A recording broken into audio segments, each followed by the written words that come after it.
Right, let's talk about Ryan Ait-Nouri, Wolves player, Algerian, 23, obviously a left-back in the Premier League. And when you see the quality of any of the left-backs in the Premier League, then there is I want to say spectrum / table of these guys.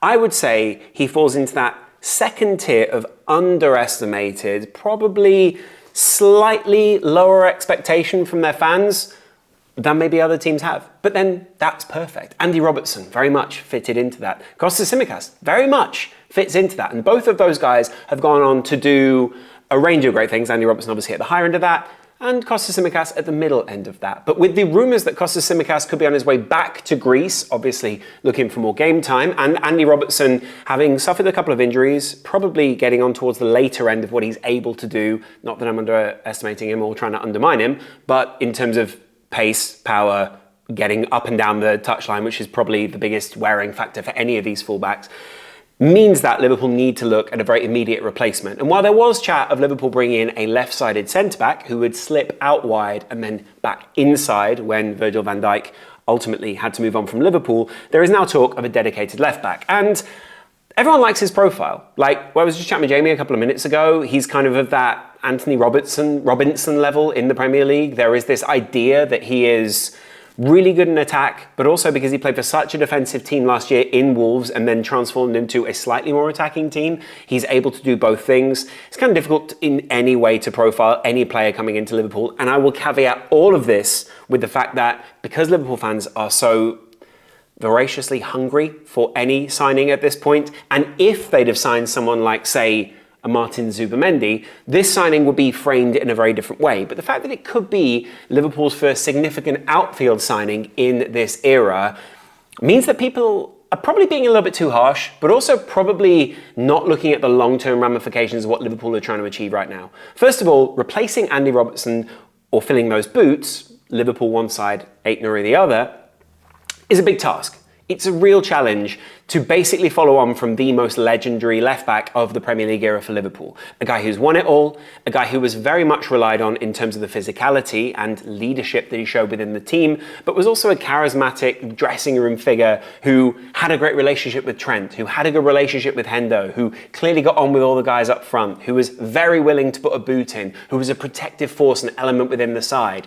Will Ait-Nouri be that? I mean, I'll be interested to know personality-wise if there are any Algeria fans or any Wolves fans who can give me a profile on him and basically whether he's able to achieve anything near what Andy Robertson did. Because if he is, I'm very open to this transfer. Now, he's had a lot of really great performances, should we say, in the Premier League, not only for like a pretty decent Wolves side, but also for a struggling Wolves side. And I think the fact that he's had these performances, obviously that he's got the African Cup of Nations thing, which I think any African player playing in the Premier League is always going to have that African Cup of Nations thing hanging over them, but also at the same time, you know, plays for Algeria. How many plants are they going to rip up in that back garden? We'll see.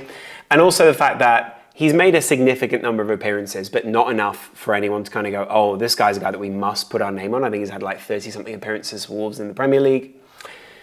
Means that he is going to be a bargain. Whether Liverpool spend 30, 25 or 35, that level is now just the base price for a very decent left back. Now, a lot of people are going to be saying, on FIFA, I signed this guy and he was really good. Again, I'll caveat a lot of this with, you signed him on FIFA. You didn't sign him in real life. How you pass and how Arne Slot wants him to pass are two different things. And yet, there is a very key factor here. We haven't yet seen Arne Slot able to deploy a left-back, possibly in the way that he wants to deploy him. Andy Robertson isn't quite fit enough yet, and we're not sure on the long-term role of Kostas Tsimikas. We know that Hanko, out on that left side for Feyenoord, played a very similar role to what you'd imagine a lot of left wing-backs in the Premier League would now be playing. Ait-Nouri can very possibly play that role. He needs to be able to attack, he needs to be able to underlap, he needs to be able to overlap, and he needs to be able to get up and down very quickly. It doesn't worry me. I think worry is the wrong word. But seeing Andy Robertson leave the team always made me think, does that make that side slightly more attackable now?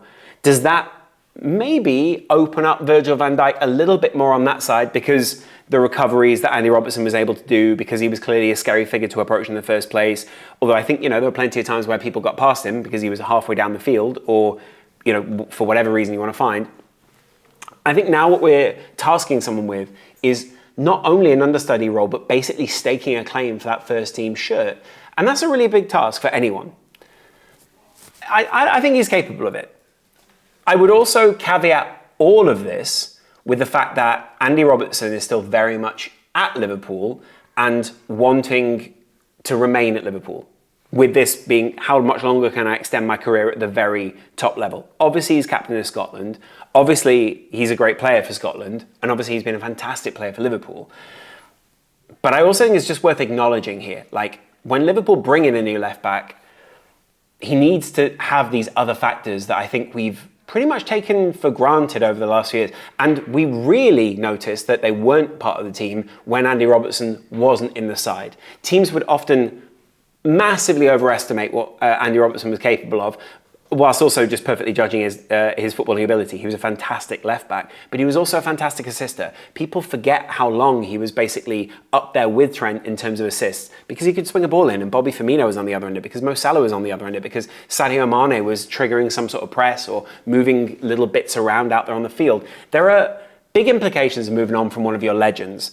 And I think the person who comes immediately after, originally it probably looked like it was Kostas Tsimikas, although he often looked like an understudy rather than a successor.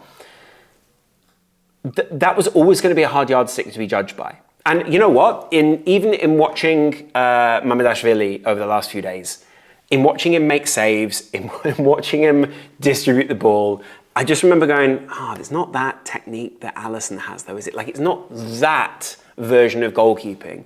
And I think it's always interesting to look when you lose a legend in a side or when a legend is being moved on, because your brain will very often fill in what that left back is meant to do, or what the goalkeeper is meant to do, or what your left-sided centre-back or your right winger or your striker or Sadio Mane, whoever it is who's left that side, is meant to do with, normally they do this here, and then you judge that by that yardstick. But what we have now is a combination of Andy Robertson needing possibly to reduce minutes / get back up to fitness, because frankly, he looked tired from about the third minute, and I'm not the only person to have said that. That's not even a criticism, that is just an observation. But at the same time, he also did everything that I'd imagine Liverpool wanted him to do. He was really strong in the tackle. He clearly needed to put a foot in against Ipswich, and that was a huge part of what Liverpool needed in that game. But he was also willing to frustrate the opposition. Again, if the personality type fits, if Aït-Nouri is able to do these things, if we're able to make these things up in the aggregate, if maybe other people can step up in a different way to that, maybe that requires more of a McAllister. Maybe that McAllister definitely more capable of putting a foot in, Argentine, but also very accustomed to the Premier League. But the point is, you kind of want that at your left back so that no one's thinking, hey, we can just go at that left back and see what happens. Be really interested to see how Aït-Nouri fits in on that side. And then also I'm not saying therefore Andy Robertson moves on, but overall, the combination play that Aït would bring, I think he's much more of a front-footed, or forward-minded player than he is a defensive-minded player. And I think he brings something which is going to change the shape of Liverpool, in that I think he's probably going to be not that he's slightly more reserved or slightly more attacking, but I think what we're going to see in his combination play is going to be different to Andy Robertson, because Andy Robertson was always making Andy Robertson-esque runs. That overlap that was always there, that almost winger-esque forward ability that he had. And maybe what we're looking to ask now of any of these left backs that come in is something slightly different. But this in itself is going to be a bit of a weird experience for Liverpool fans, because again, you're watching a legend move on. If any left back, when, or eventually when, it's not if, it's when a left back is signed. Having said that, he would be signed in the context of, we need someone who's going to fill in for Andy Robertson. We need someone who's going to ultimately pick up the mantle.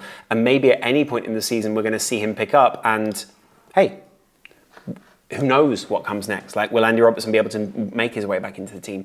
I guess the good thing about Aït-Nouri is he has played in the defensive midfield, or alongside a defensive midfield with a double pivot.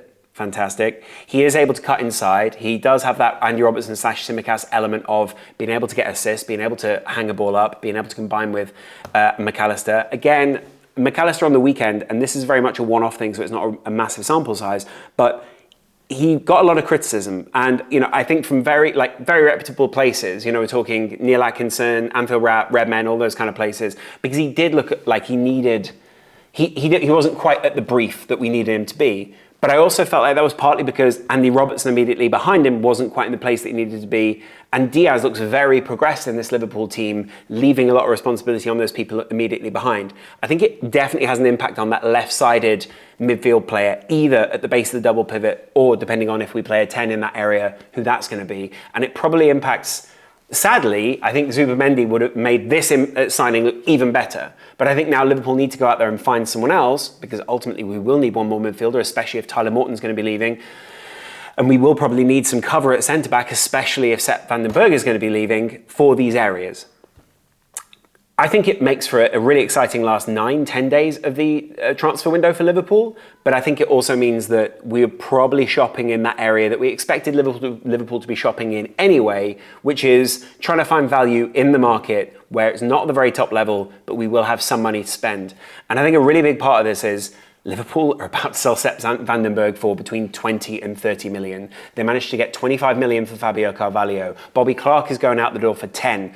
We just got 300,000 for Blair. Someone put in a group, by the way, Blair out. And it just kind of gave me some flashbacks of like 2007 back in the day.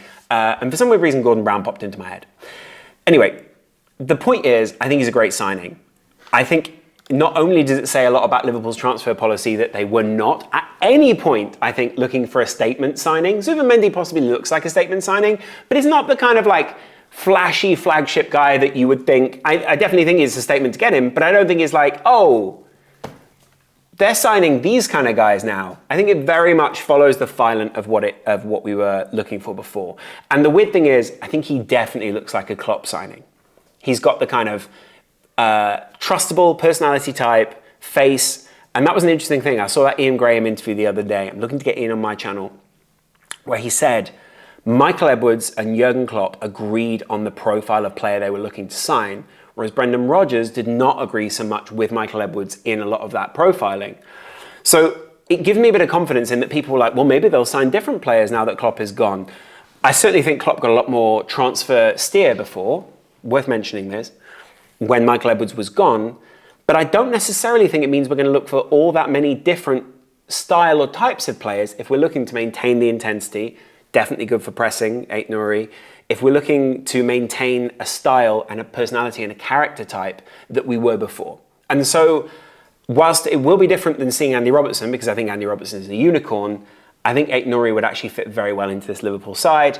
And obviously, the good business that Wolves have been doing over the summer, not only for Pedro, but then obviously previously with Liverpool a couple of years ago, and I guess elsewhere. I think Nunes is actually an interesting outlier. I think he'll go somewhere else from Man City and do really, really well, but that's another day, another story for another day. I think Aït-Nouri fits into that filant of players. Let me know in the comments below what you guys are thinking, and if you think this is a good signing. I obviously personally do, but I'd love to know more of what you guys think. I think we're probably in for a guy here who could fulfill this role for quite a while. I'd be very interested to know, I think Liverpool only looking to sign long-term prospects here. How long do you think it is that he is left back for Liverpool? Because Andy Robertson has almost outdone himself. But yeah, I'd be interested to know what you guys think. Let me know in the comments below. Obviously, there are more videos coming up on the channel, preview coming up later in the week, and I'll chat to you again in a little while. Much love. Bye.